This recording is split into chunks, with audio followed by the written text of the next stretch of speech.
Amém. Bênção demais, graças a Deus.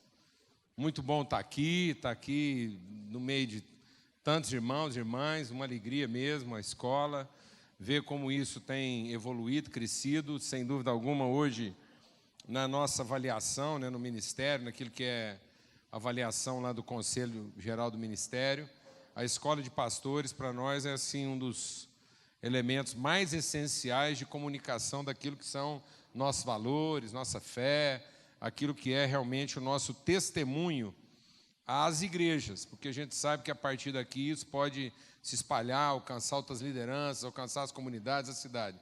Então é muito importante que a gente entenda que aqui não é uma escola no sentido acadêmico, no sentido técnico. Então a gente não procura trazer para cá uma forma de conhecimento técnico. Então aqui não é uma escola de treinamento. É uma escola de desenvolvimento, de transformação. É para que, acima de tudo, a nossa consciência de reino, a nossa disposição de reino cresça e a gente possa multiplicar isso, compartilhar isso com outras pessoas, levar isso a outros lugares. Então, é uma escola orgânica, de desenvolvimento, de formar uma cultura, e não apenas de instrução ou de treinamento. Amém? Porque, geralmente, quando a gente fala de escola, a gente lembra do conceito secular humano de escola. E o conceito escola hoje ele é muito prejudicado, porque quando a gente manda um menino para a escola, não é para ser educado, é para ser treinado.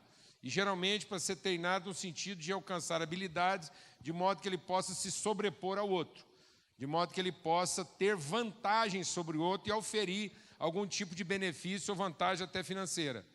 Então, as nossas escolas hoje, elas não formam pessoas, elas não transmitem valores, elas apenas treinam as pessoas, os nossos jovens, nossas crianças, para competir. Então, a gente tem que tomar cuidado ao aplicar esse conceito de escola, saber exatamente do que nós estamos falando. Que no nosso caso aqui, essa escola não é treinamento, não é para te dar vantagem ministerial sobre quem quer que seja.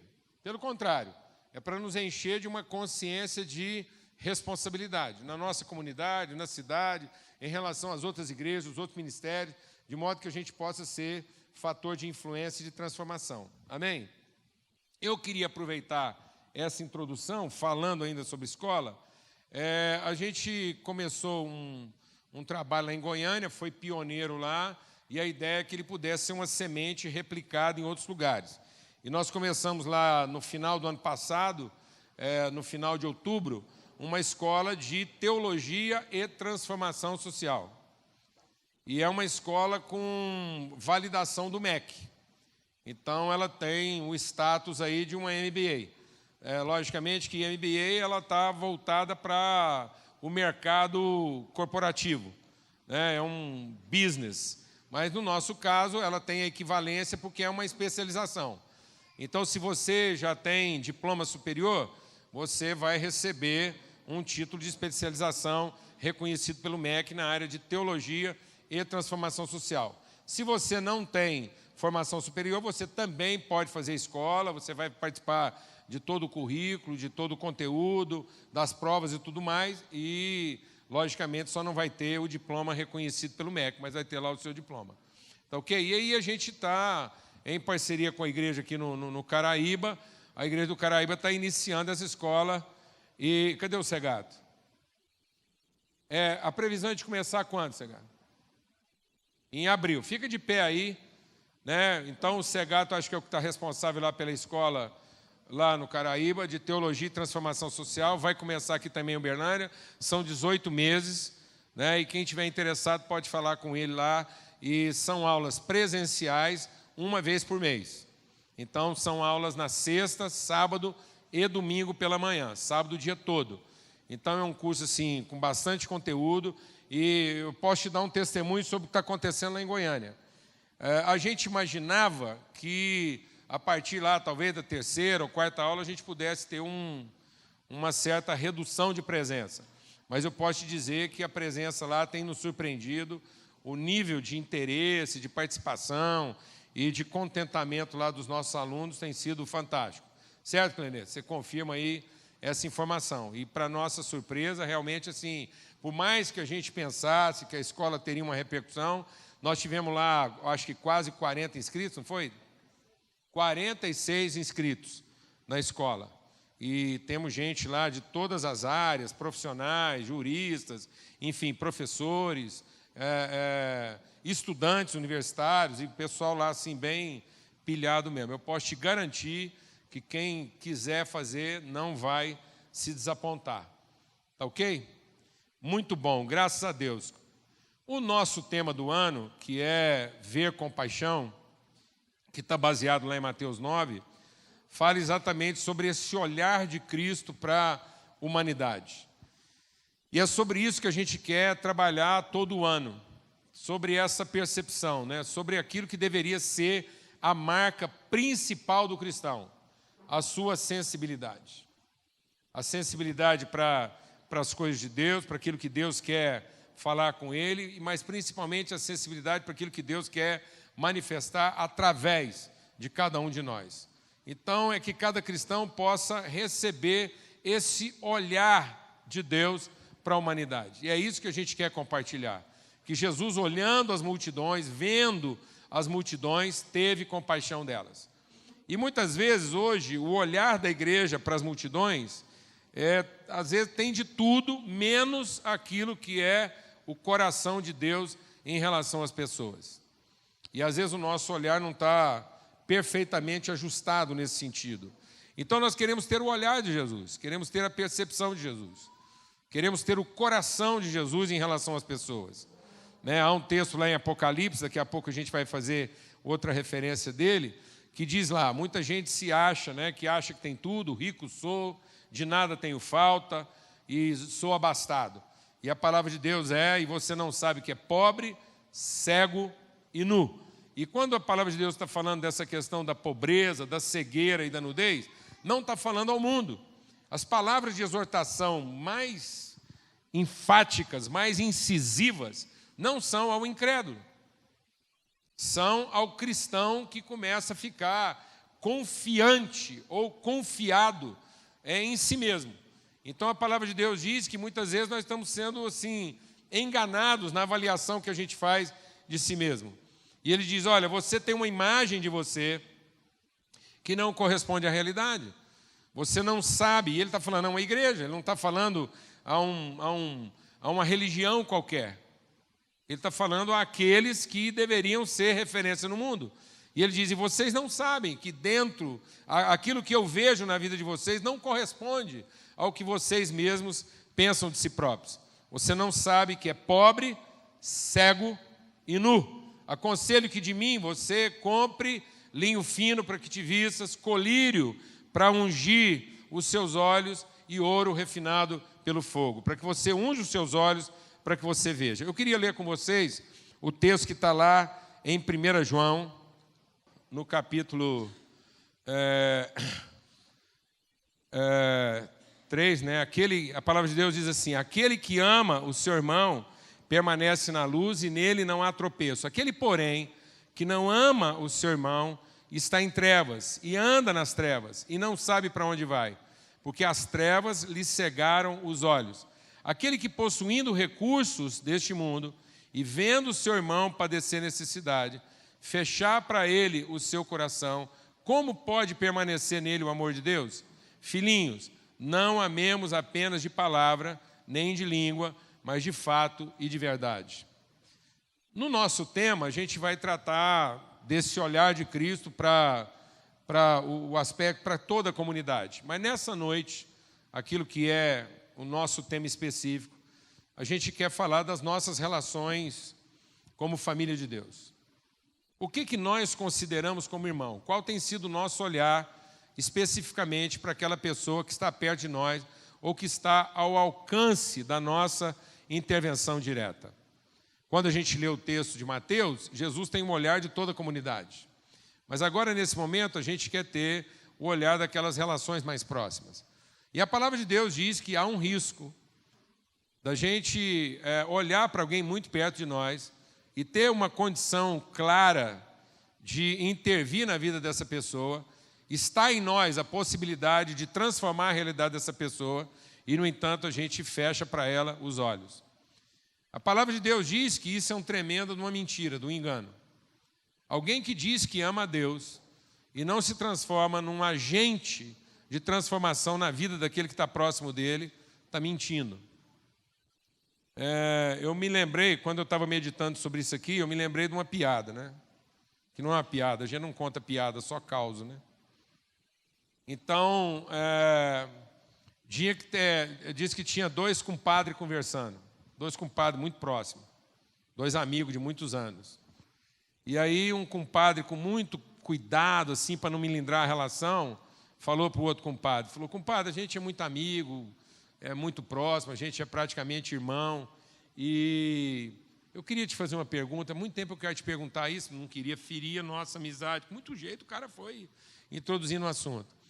Mas eu queria te perguntar uma coisa assim: se o compadre tivesse 3 fazendas, o compadre me dava uma? Aí o outro compadre falou: eu acho que se eu tivesse 3 fazendas, eu teria muito gosto em dar uma fazenda para o compadre, eu ia achar bom o compadre ter uma fazenda também. E se o compadre tivesse 3 carros, o compadre me dava um? Eu dava. Uma fazenda, podia até ter sido uma caminhonete, assim, se eu tivesse umas 3 caminhonetes, eu dava um para o compadre tocar a fazenda lá. E se o compadre tivesse 3 mulheres? Compadre, pergunta doida é essa, 3 mulheres? Não, só imagina que o compadre tivesse 3 mulheres. Também me dava uma? É um trem meio esquisito, e 3 mulheres, mas também te dava uma. Se você não ficasse sem mulher lá, eu te dava uma. E se o compadre tivesse 3 cavalos, o compadre me dava um? Ele falou: não, o cavalo eu não dava, não. Como assim? Se você me dava, se tivesse 3 fazendas, me dava uma. Se tivesse 3 carros, me dava um. Se tivesse 3 mulheres, me dava uma. E por que 3 cavalos você não me dá uma? Ele falou: porque os cavalos eu tenho.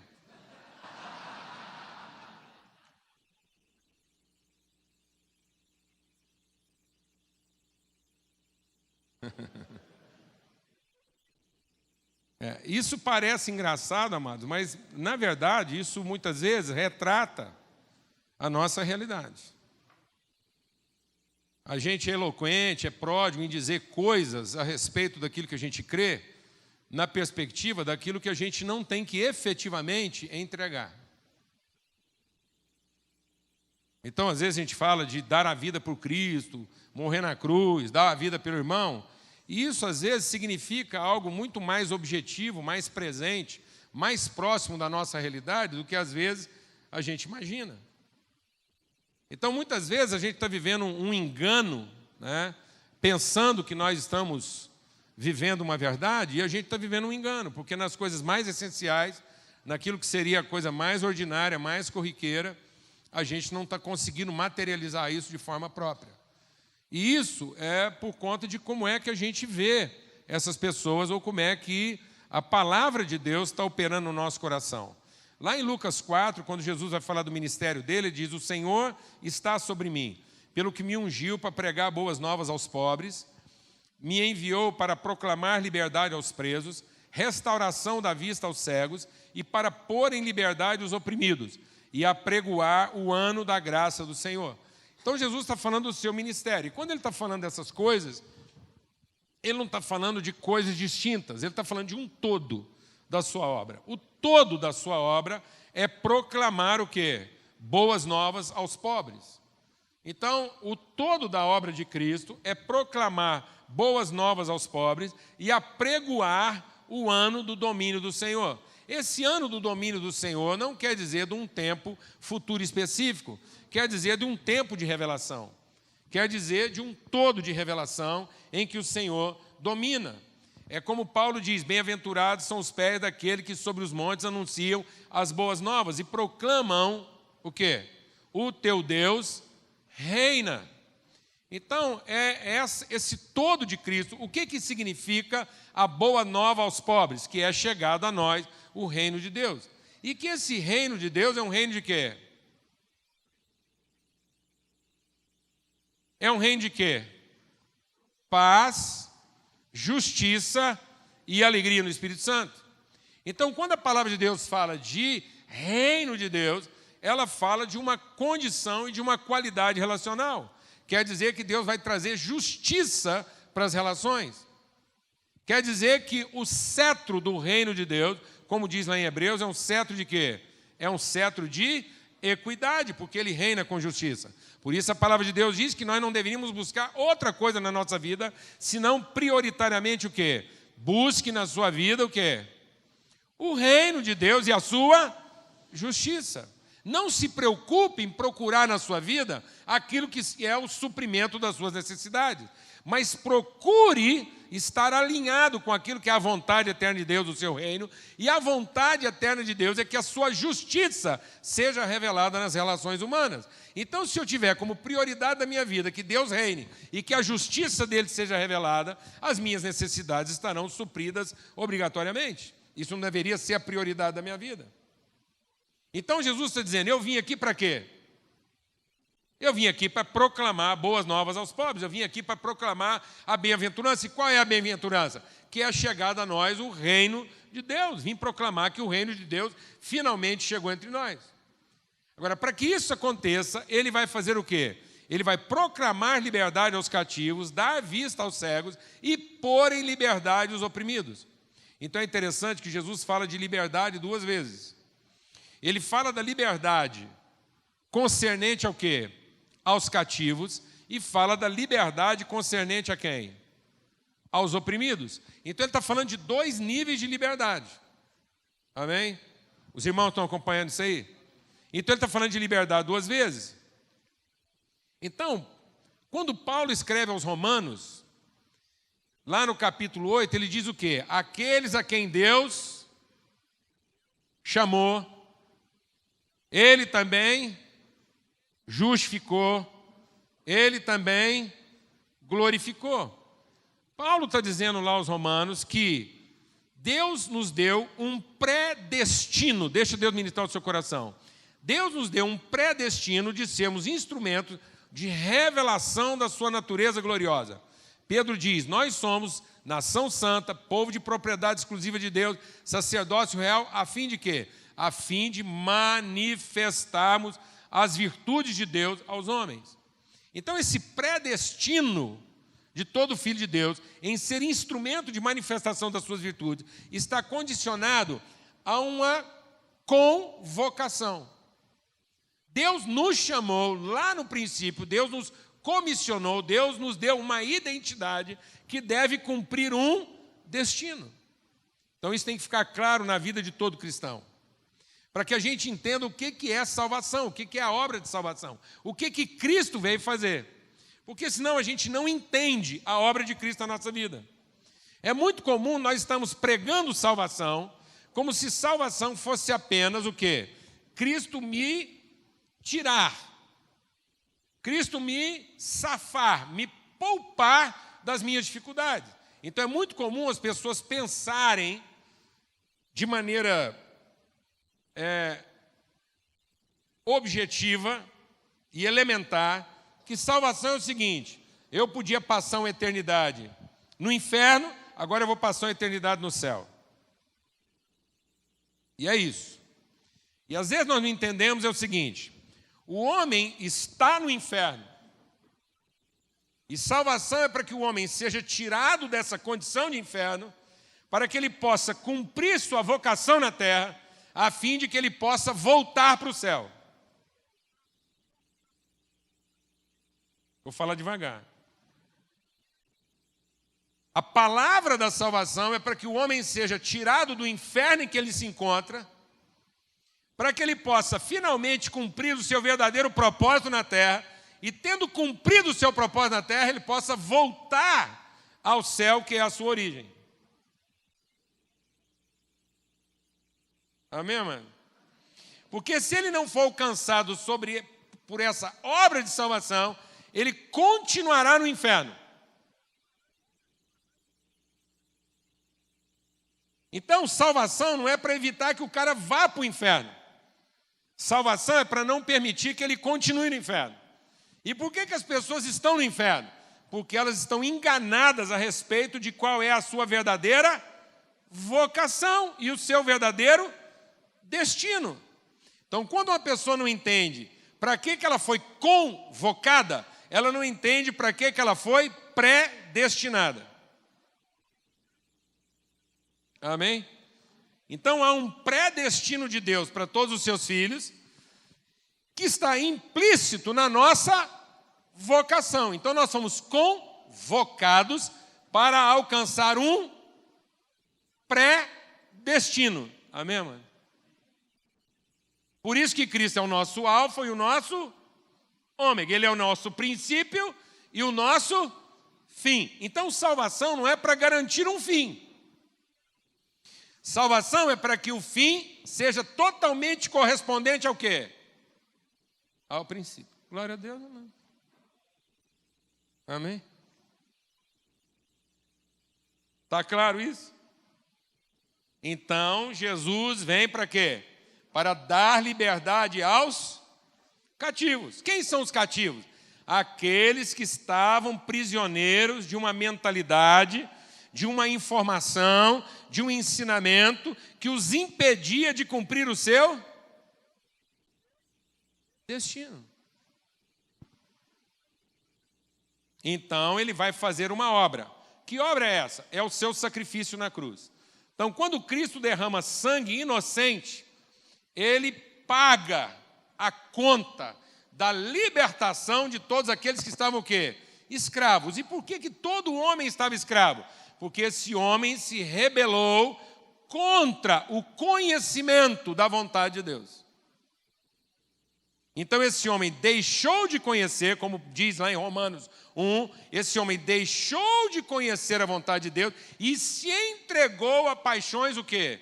Mundanas. Amém? Ele virou as costas para o reino de Deus e a sua justiça. Então agora esse homem está preso.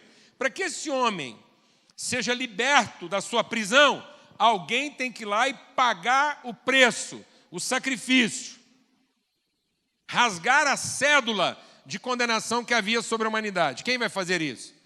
Algum dos condenados? Não, um inocente vai fazer isso. Então ele vai morrer a morte que todo homem era merecedor de morrer. E aquele que não merecia morrer essa morte, chama para si essa morte. Amém? Então isso ele proclama liberdade. Então há uma liberdade proclamada sobre toda a humanidade. Mas o que impede que essa humanidade, que agora recebeu o benefício da liberdade, viva em liberdade? É porque essa sociedade está o quê? Oprimida de uma forma de pensamento que é contrária à vontade de Deus.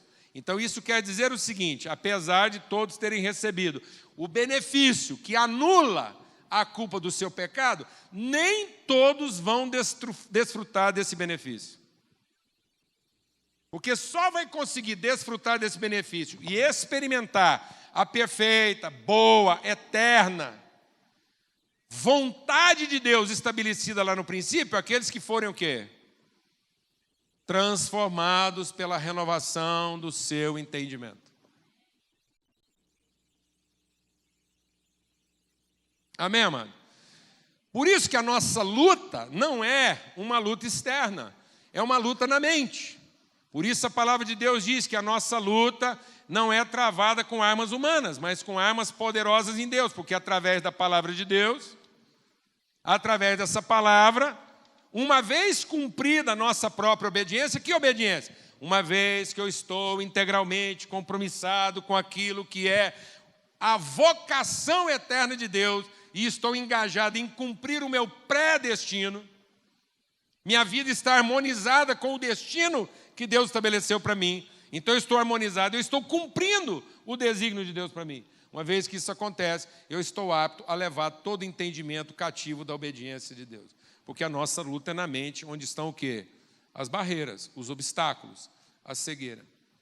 Então, Jesus está entregando a sua vida em favor de muitos irmãos e ele cumpre o primeiro requisito. Mas é através do evangelho, do ensino, da obra do Espírito Santo, que o segundo requisito vai ser cumprido. Então, apesar de muita gente estar declarado liberto, não desfruta dessa liberdade porque vive oprimido. E o que está entre uma liberdade e outra? lá no texto de Lucas 4. O que está entre uma liberdade declarada e uma liberdade manifesta, conduzida, estabelecida? O que está lá? Ele vai proclamar liberdade ao cativo e vai conduzir a liberdade ao oprimido. O que está entre uma coisa e outra? O cego. Então, o que faz com que pessoas que já foram declaradas libertas continuem a viver oprimidas? A cegueira. E às vezes, amados, nós estamos fazendo um reducionismo da mensagem do Evangelho. A gente acha que simplesmente porque nós estamos pregando essa mensagem de céu e inferno, a situação das pessoas está resolvida. E muitas vezes elas estão desfrutando parcialmente daquilo que é o início da obra de Cristo, que é rasgar a cédula de condenação. Então elas não têm mais a culpa do seu pecado, mas elas continuam oprimidas no seu entendimento e elas nunca conseguem cumprir de maneira satisfatória aquilo que é a sua verdadeira vocação. Por quê? Porque nós não estamos trabalhando a iluminação do entendimento das pessoas. Nós não estamos trabalhando a cura da cegueira humana. Então, é importante entender que Jesus está resumindo toda a forma de enfermidade humana à cegueira. Ou seja, em outras palavras, nós não tínhamos outra enfermidade mais grave para curar no mundo hoje do que o cego. Cego de quê? De entendimento. E a palavra de Deus diz que muitas vezes esse cego de entendimento está onde? Entre nós. Por isso, Jesus falando sobre isso, ele diz assim: se um homem vive escravo da cobiça, se todos os tesouros de um homem estão nesse mundo, se tudo que ele preza está restrito apenas a essa vida, ele é cego.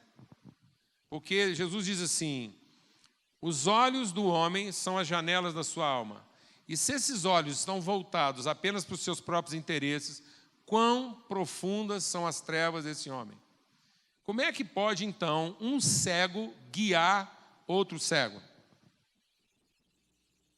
É por isso que a gente gosta de pregar uma mensagem evangelística que transfere toda a responsabilidade da transformação da vida das pessoas para quem? Pode falar, irmão. Para Jesus ou para alguma outra pessoa responsável por isso. Então, às vezes eu quero evangelizar e entregar a pessoa evangelizada para um pastor, para uma igreja, para um ministério ou para Deus. Eu vou apresentar você para Jesus, depois você se vira. E o que a palavra de Deus diz? Se alguém, vendo o seu irmão passar necessidade e tendo condição de ajudá-lo, nega essa ajuda, mente. Mente. Então, muitas vezes, nós não estamos entendendo, por exemplo, o evangelismo como uma caminhada, como uma condução pelo caminho. Nós não estamos entendendo a conversão como uma relação estabelecida entre duas pessoas. É muito comum, por exemplo, a gente não entender que num processo de conversão bastaria que alguém me seguisse. Ora, se salvação é um caminho até Deus, então se alguém andar comigo vai chegar aonde? Fala para mim. No mesmo lugar que eu chegar. Mas nós não queremos ter esse tipo de responsabilidade, nós não queremos chamar alguém para andar conosco. Anda aqui comigo, fica aqui do meu lado e presta atenção em tudo que eu vou viver e eu vou dedicar minha vida a você e eu vou te ajudar nesse caminho. Onde eu chegar, você vai chegar junto comigo. Então, é muito comum a gente não querer esse evangelismo relacional. Nós queremos o evangelismo mais institucional. Eu vou pregar uma boa mensagem, vou explicar para vocês com clareza o que é o evangelho, você entrega a sua vida para Jesus e daqui para frente você está por conta dele. Alguém está entendendo o que eu estou falando aqui ou não? Qual é o nosso olhar para o nosso irmão? Então, o que Jesus apresenta como cegueira? A cobiça. E sabe, eu tenho meditado sobre uma coisa que tem mexido muito com o meu coração.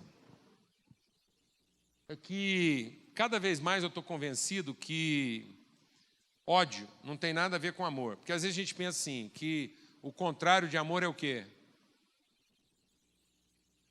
O que é contrário de amor, amado? A gente pensa que é ódio, não é?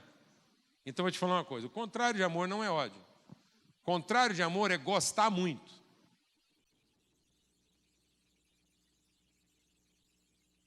É gostar muito. É gostar tanto de algo que eu não estou disposto a sacrificar aquilo por nada. Então, o que é o contrário de amor? É gostar tanto de um filho, ou gostar tanto de um ministério, que eu não estou disposto a sacrificar isso por nada. É gostar tanto do que eu faço, que eu não estou disposto a sacrificar isso por nada. Nem por ninguém. Isso é o contrário de amor, que é cobiça. Porque o contrário de amor não é ter raiva de alguma coisa. O contrário de amor é querer alguma coisa para mim. Tudo aquilo que eu quero para mim não é amor. Porque só é amor aquilo que eu quero para alguém. Então, toda vez que eu amo, pensando que eu quero aquilo para mim, isso não é amor. Isso é o contrário de amor. Por isso que a palavra de Deus diz que Deus nos amou tanto que se deu a nós. Amém? Então, amor está relacionado àquilo que eu quero entregar em favor de alguém. E não àquilo que eu gostaria que alguém fosse para mim. Amém, irmãos? Glória a Deus. Então, o que me torna indiferente às pessoas? Tudo aquilo que eu gostaria de receber delas.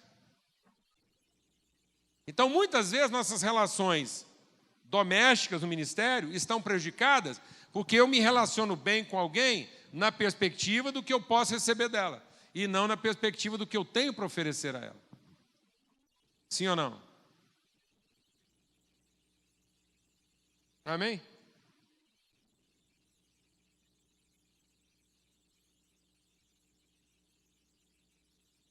Então, muitas vezes, eu vou repetir,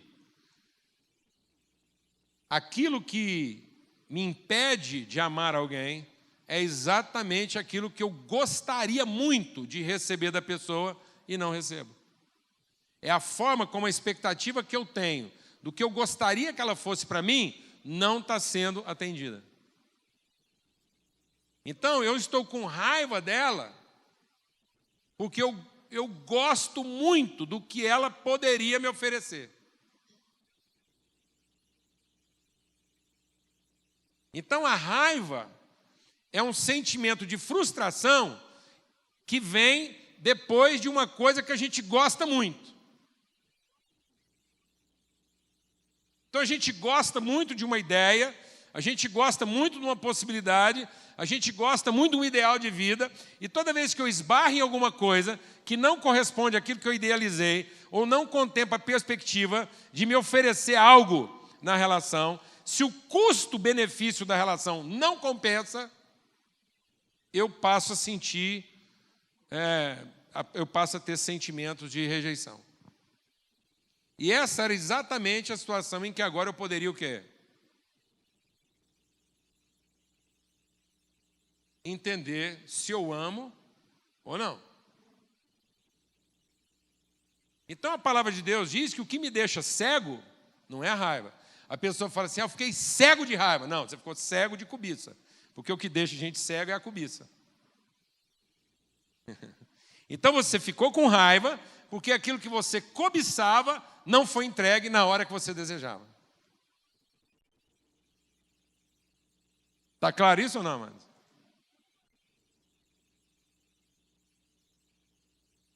Então, o amor não vem de gostar muito. O ódio vem de gostar muito.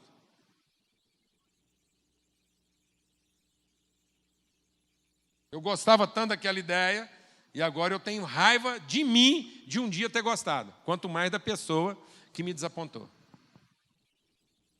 E a relação é ruim. Então Jesus diz, os olhos são a janela da alma.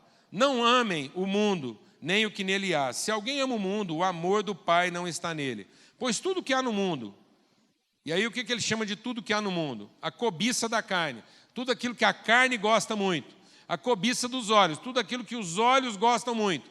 E a cobiça pelo poder, tudo aquilo que me dá uma noção clara de poder. Tudo aquilo que me faz sentir poderoso, tudo aquilo que me faz sentir satisfeito e tudo aquilo que me faz sentir rico, abastado.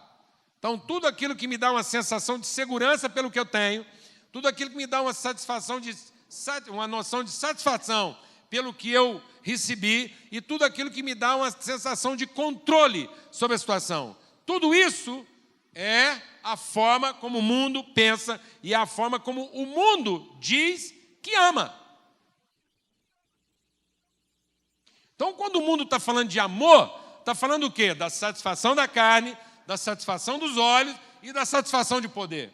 Então, se eu consigo ter o controle da situação, se eu consigo ter o domínio dos elementos e eu tenho a posse das coisas, se eu tenho o controle e a posse delas, e se eu estou satisfeito das minhas necessidades, o que eu vou dizer?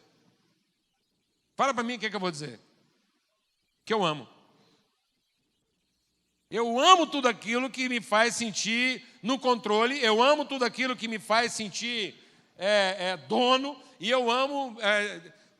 Eu amo dizer que eu gosto de dizer que amo aquilo que me dá uma noção de satisfação. A minha necessidade está suprida, eu tenho posse e eu tenho controle. Então eu digo o quê? Eu amo. Então o mundo diz que ama assim. E a palavra de Deus diz, não amem assim. O mundo e a sua cobiça passam, mas aquele que faz a vontade de Deus permanece para sempre. Então a palavra de Deus está associando amor a quê? Vocação e destino. Então eu só vou saber que eu estou amando como Deus ama se eu estiver perfeitamente harmonizado com aquilo que Deus me chamou para ser. E não a forma como eu estou satisfeito. Então eu não vou saber que amo se eu avaliar meu grau de satisfação. Eu vou saber que amo e que eu amei verdadeiramente se eu estiver cumprindo aquilo que era o destino de Deus na minha vida para ser cumprido. Amém, amados?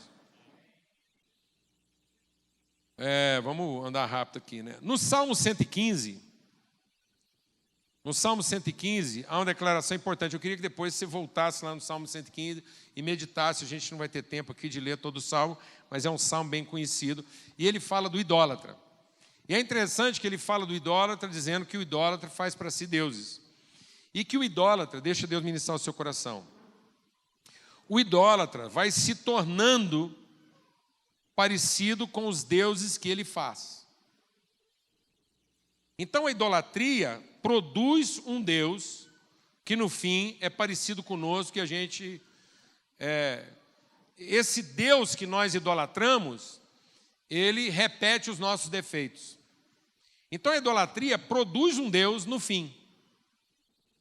Sendo que a verdadeira espiritualidade não faz com que Deus se pareça comigo.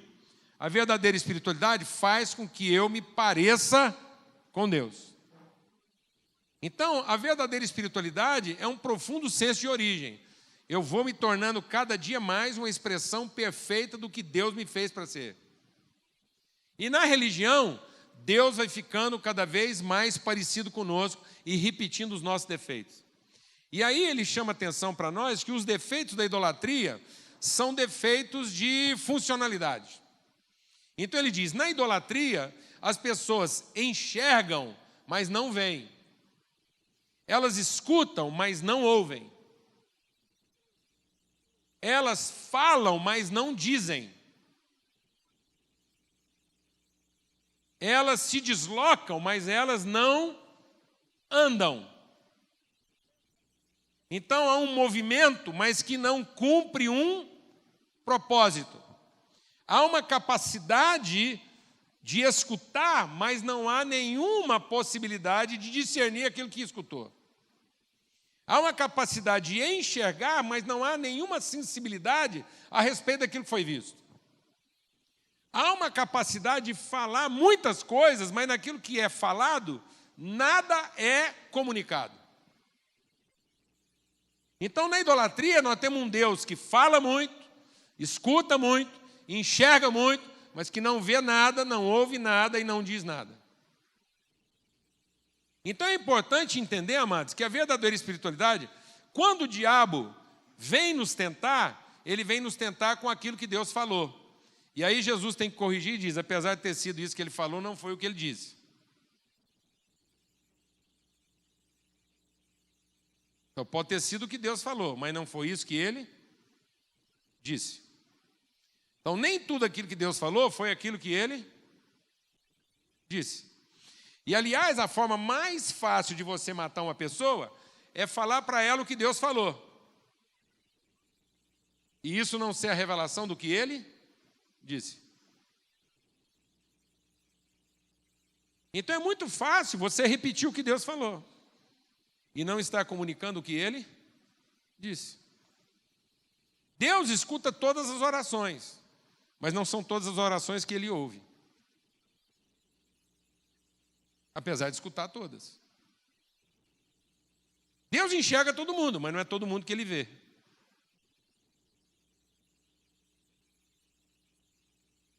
Amém, amados? Então Deus tem olhos e ouvidos para aqueles que cumprem a sua vontade. E não é porque ele é um Deus egoísta, com crise de identidade, ele precisa de reconhecimento. Mas é porque são essas pessoas que vão se transformar e vão materializar e vão viver a plenitude daquilo que é o propósito de Deus, que é transmitir, comunicar, espalhar, revelar, manifestar, materializar suas virtudes, seu amor, sua bondade. Então, Deus sempre escutou o diabo, nunca deu ouvidos a ele. Deus dá ouvidos ao seu coração, ao seu amor. Amém? Então, lá no Salmo 115 diz que os idólatras podem ter o que falar, mas não têm o que dizer. Podem se deslocar para lugar nenhum, pois andam por estradas que não são caminhos. Escutam, mas não ouvem. Têm olhos, enxergam, mas não veem. Todos os seus sentidos estão voltados para quê? O que faz com que para onde os sentidos do idólatra estão voltados? Quando o idólatra viaja, ele está indo encontrar quem?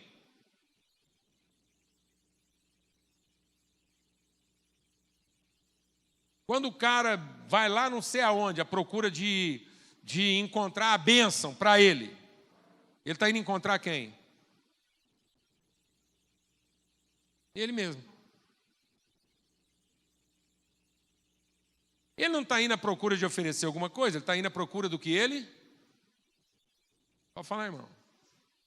Gosta.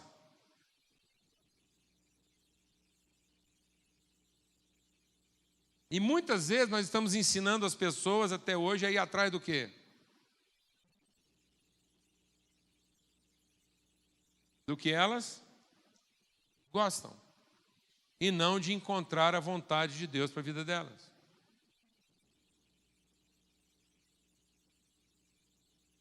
Então a igreja deveria ser o lugar onde as pessoas encontram o quê? A vontade de Deus. Uma hora elas gostam, outra hora não. Mas não interessa. Não interessa se está gostando ou se não está gostando. Interessa que em todo tempo ela está sendo apresentada ao reino de Deus e à sua justiça. Ela está encontrando condições de ter os seus olhos o quê? Iluminados para que ela deixe de ser um cativo. Como ela já deixou de ser um cativo, ela também deixe de ser agora um oprimido. Amém? Então, o idólatra, ele transfere para o ídolo tudo aquilo que ele gostaria de ter e de receber. Então, o ídolo está no fim da vida do idólatra. Por isso que quando o diabo quis nos enganar, ele não tirou Deus da nossa vida. O diabo, para nos enganar, ele fez o quê? Colocou Deus no fim. Então, toda vez que Deus está no fim, ele é o quê? Ele é o quê, irmão? Um ídolo. Eu vou agradar para ele me dar o que eu gosto. Então eu vou rezar para Deus me dar a mulher que eu gosto. Eu vou cantar e dar dízimo para Deus me dar o marido que eu gosto. eu vou fazer tudo certinho para Deus me dar a igreja que eu gosto, me dar a cidade que eu gosto, me dar os filhos que eu gosto. Então, no fim, Deus serve quem? Meus desejos. Sendo que a nossa oração, nosso empenho em Deus deveria ser para quê? Cumprir a vontade dele na vida das pessoas. Para que eu pudesse ofertar na minha família, na minha casa, aquilo que Deus me levantou para ofertar, na igreja, aquilo que Deus me levantou para ofertar. Então, há uma perversão na religiosidade. Essa realidade doentia e pervertida dos nossos cultos, de modo geral, está revelada na parábola do samaritano. Porque quando Jesus quis falar de amar o próximo, ele usou a figura do quê? De um culto. Um culto o quê? Quando ele queria falar onde é que está o engano, onde é que está a corrupção, onde é que está o falso amor, ele falou assim, olha, vinha um macumbeiro descendo de um trabalho de macumba. Ele tinha acabado de descer de uma encruzilhada, e ele tinha acabado de entregar uma macumba lá, e ele vinha descendo e ignorou o cara. Não. Ele não falou assim, vinha descendo um hindu. Já tinha budista naquela época, ele podia ter falado, vinha descendo um budista das suas reflexões. Vinha descendo um ateu. Não. Ele falou assim, vinha descendo um crente das Escrituras Sagradas.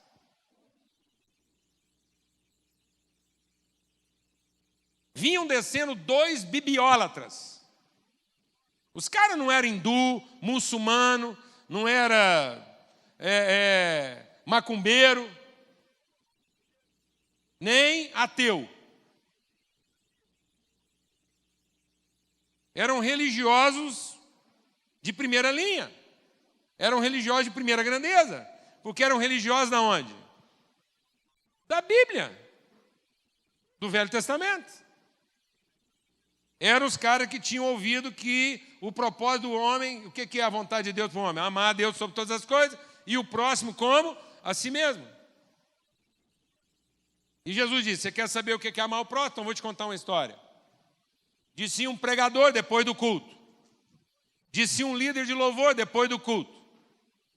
E eles não vinham carregados, eles vinham o quê? Andando. E estava de noite. Então significava que eles não eram o quê? Cego. Então esses caras estavam no pleno exercício do quê? Suas capacidades. E eles vinham andando, voltando para casa depois do culto, caminhando. Porque os idólatras andam, apesar de não ir para lugar nenhum. Escutam, apesar de não ouvir nada. Falam, apesar de não dizer coisa alguma. O cara tinha acabado de pregar, então ele fala. O outro tinha acabado de cantar, então ele fala. Provavelmente ele ensaiou para cantar o que ele ia cantar. Aí ele vem voltando do rito. E enxerga alguém que precisa dele. Mas com um agravante. Esse cara tinha sido roubado de tudo o que ele tinha. Isso significa o quê? Fala para mim, irmão, por que o texto deixa claro que ele foi assaltado e eles levaram tudo o que ele tinha?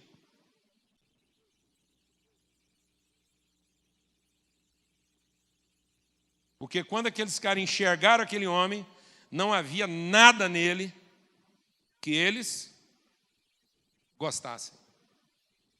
Porque não havia nada que aquele homem podia efetivamente oferecer a eles. É aí que a nossa religiosidade entra em xeque.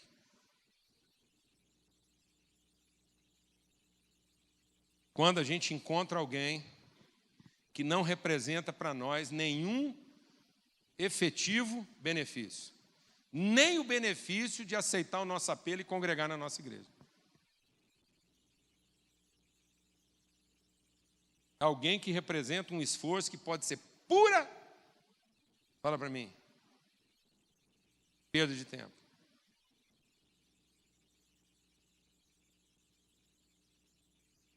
E agora como é que nós vamos lidar com essa pessoa? Será que nós vamos dar conta de chamar esse cara de irmão? Ou nós deixamos para chamar ele de irmão a partir do momento que ele começa a aparecer com alguma coisa que eu gosto? Ou eu vou ter coragem de dizer assim, não, apesar dele não ter nada a me oferecer, apesar dele não parecer com nada que eu goste, apesar dele parecer que é pura perda de tempo, e apesar dele parecer que é alguma coisa outra, totalmente diferente de mim, eu vou amá-lo como irmão. Ninguém tem maior amor do que esse, do que dar a vida pelo seu irmão. E aí começa o nosso problema. Porque o que nós estamos chamando de irmão? A partir de que momento a gente chama alguém de irmão? Faça essa pergunta para você aí agora. A partir de que momento você chama alguém de irmão? E a partir de que momento alguém merece receber sua atenção?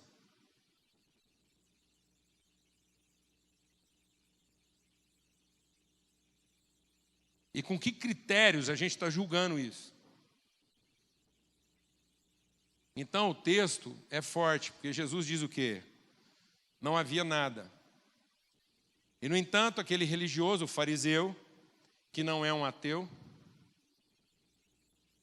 às vezes a gente é cruel com o ateu. Eu fico vendo isso.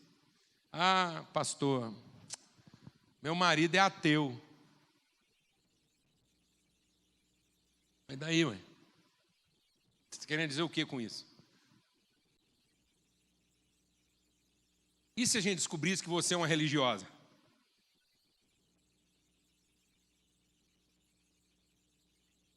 Só porque você já percebeu que ele é ateu. Por que você não apresentou ele de outra forma?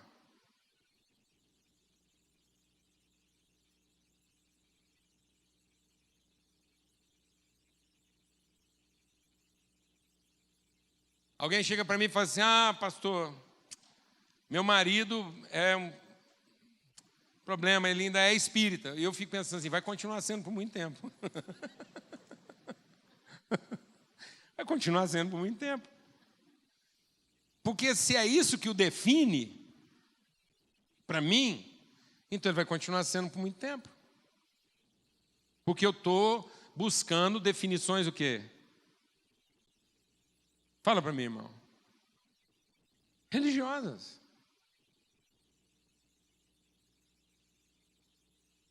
Eu não estou vendo a pessoa como ela de fato é. Eu estou definindo a pessoa pelo estado em que ela está.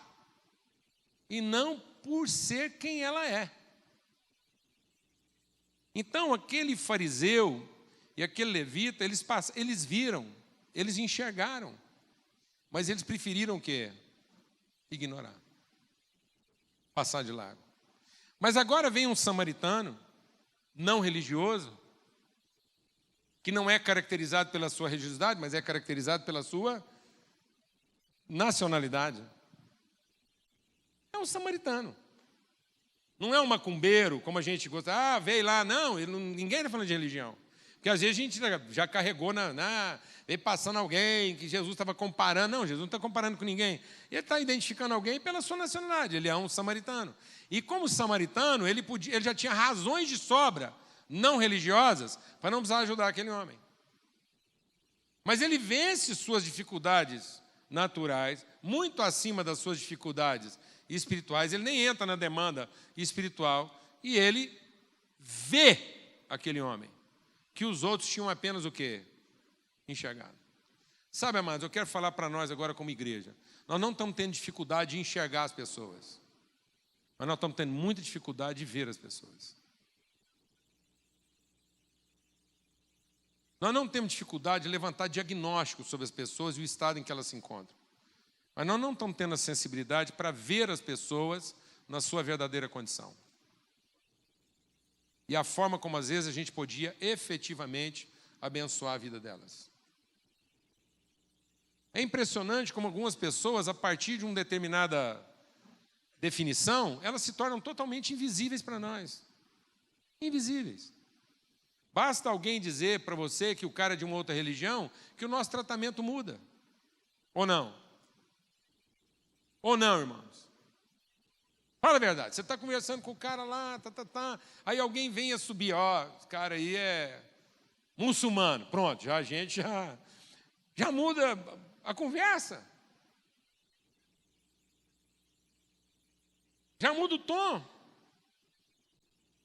Já entra num processo assim meio de, uma dialética. Não, e aqui está dizendo o seguinte, o cara não tem conversa, ele chegou lá, viu, não apenas enxergou, parou, mudou o caminho e atendeu o cara. Não há luz na caminhada de alguém dominado por um espírito religioso e idólatra. Este ainda anda sem saber para onde vai.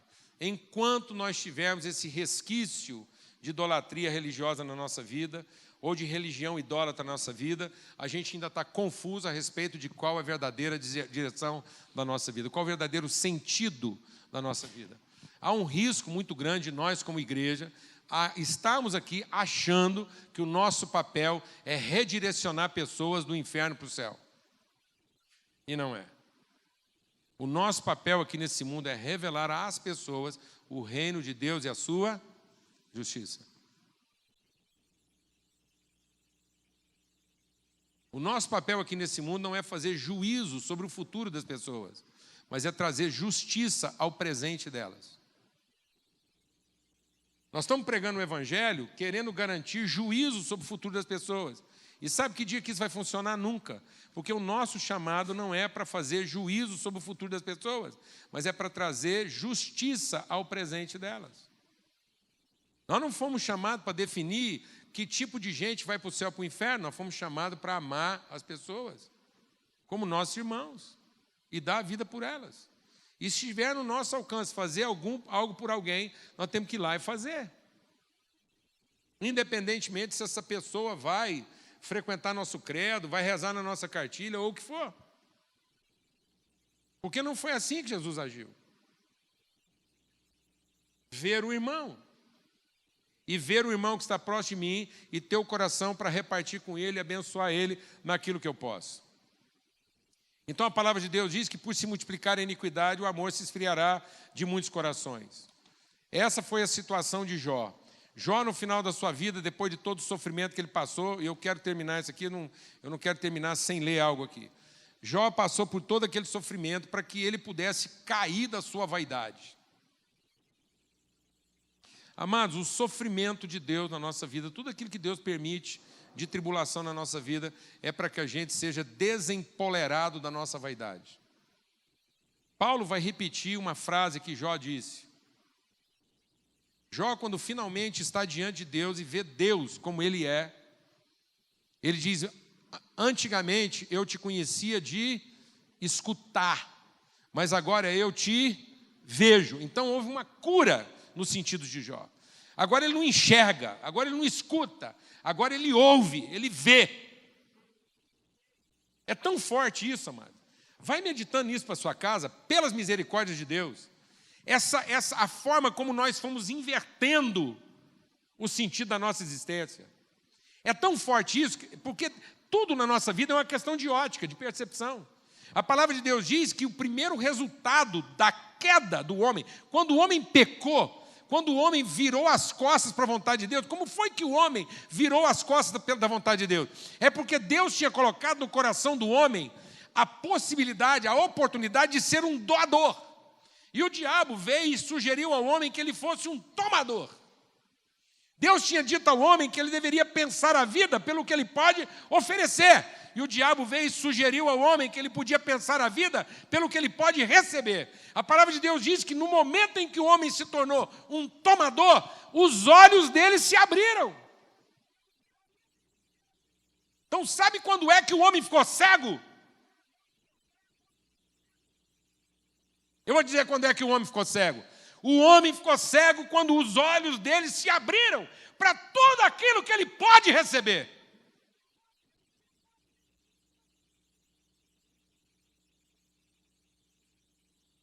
Os nossos olhos se abriram para a possibilidade de tudo o que nós podemos ter dessa vida. Nesse dia, nós ficamos cegos. Então, o que me deixa cego perante a vontade de Deus, amados? Viver pensando a vida que eu gostaria de ter. Viver pensando a vida que eu quero receber de Deus. E não a vida que eu tenho para oferecer para Deus.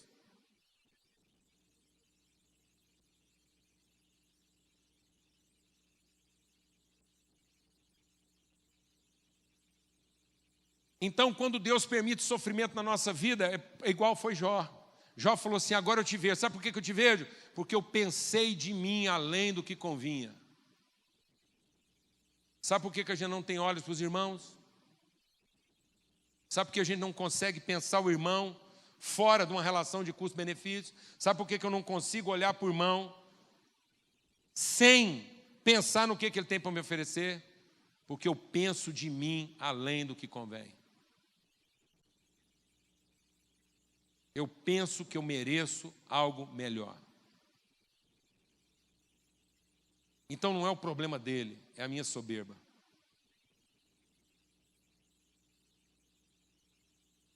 Está me entendendo isso ou não, amados? É a minha soberba.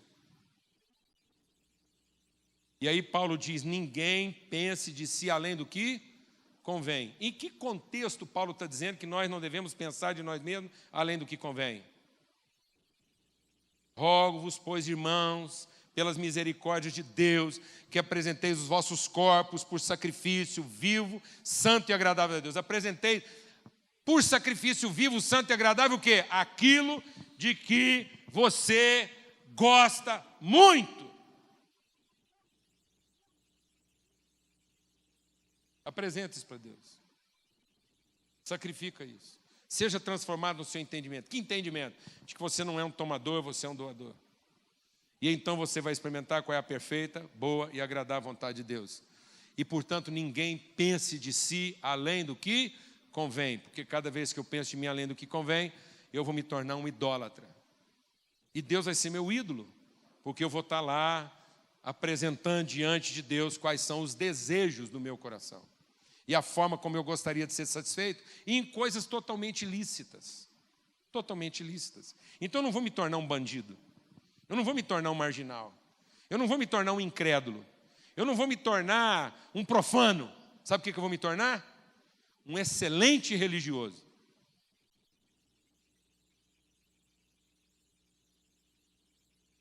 Um modelo de gente religiosa. É isso que eu vou me tornar. Por isso, a palavra de Deus para nós essa noite, eu quero ler um texto aqui de Calvino. Ele diz assim: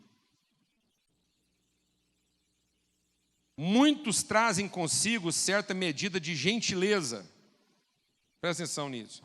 Muitos trazem consigo certa medida de gentileza, enquanto todas as coisas lhes vão bem. Mas quão poucos são aqueles que, quando feridos e irritados, preservam o mesmo tom de moderação.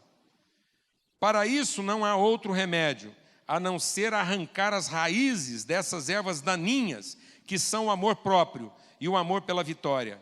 É isso que faz o ensino das Escrituras. Elas nos ensinam a lembrar que as dádivas que Deus derramou sobre nós não são nossas, sendo antes dons gratuitos de Deus, e aqueles que se orgulham delas revelam ingratidão.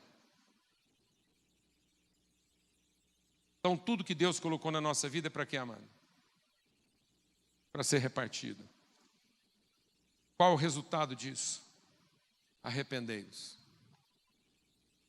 Para que eu consiga ver o irmão, para que eu consiga ter olhos para o irmão, minha ótica tem que ser invertida. Isso significa o quê? Arrependimento. E arrependimento não é essa coisa piegas, não é essa coisa sentimental que nós estamos experimentando muitas vezes entre nós. Lamentar os erros cometidos. Muitas vezes essa tristeza que a gente sente por ter feito coisas erradas mais revela o nosso orgulho ferido do que o nosso arrependimento. Arrependimento não é ficar triste porque fez alguma coisa errada.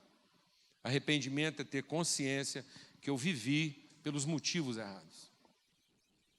que as minhas motivações estavam erradas e que elas precisam ser revistas. Arrependimento não é ficar triste pelo meu comportamento. Arrependimento é a tristeza por perceber a pessoa que eu me tornei. Arrependimento não é porque eu fiz algo que entristeceu Deus no sentido do meu comportamento. Arrependimento é entender que eu estava andando numa direção equivocada. E que a direção que eu estava andando não me levava ao cumprimento da vontade de Deus.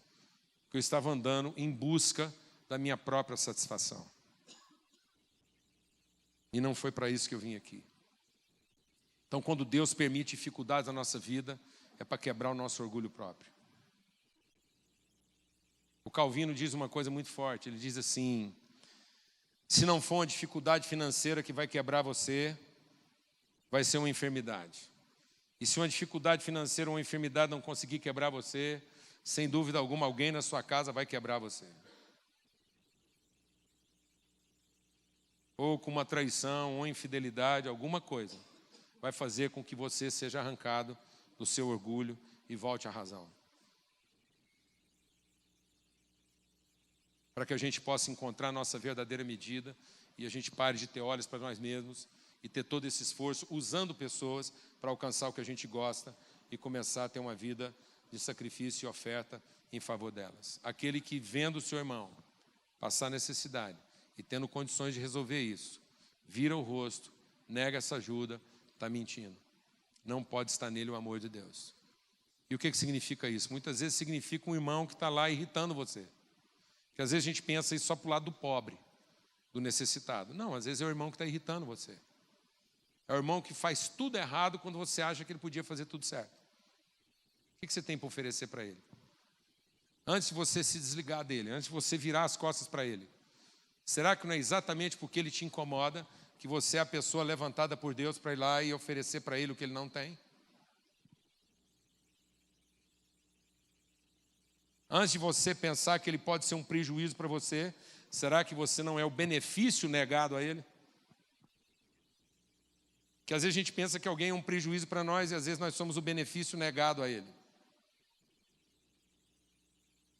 Ele só está nesse estado de não ter o que oferecer porque ninguém parou no seu caminho para fazer por ele aquilo que ele mesmo não podia fazer. Amém?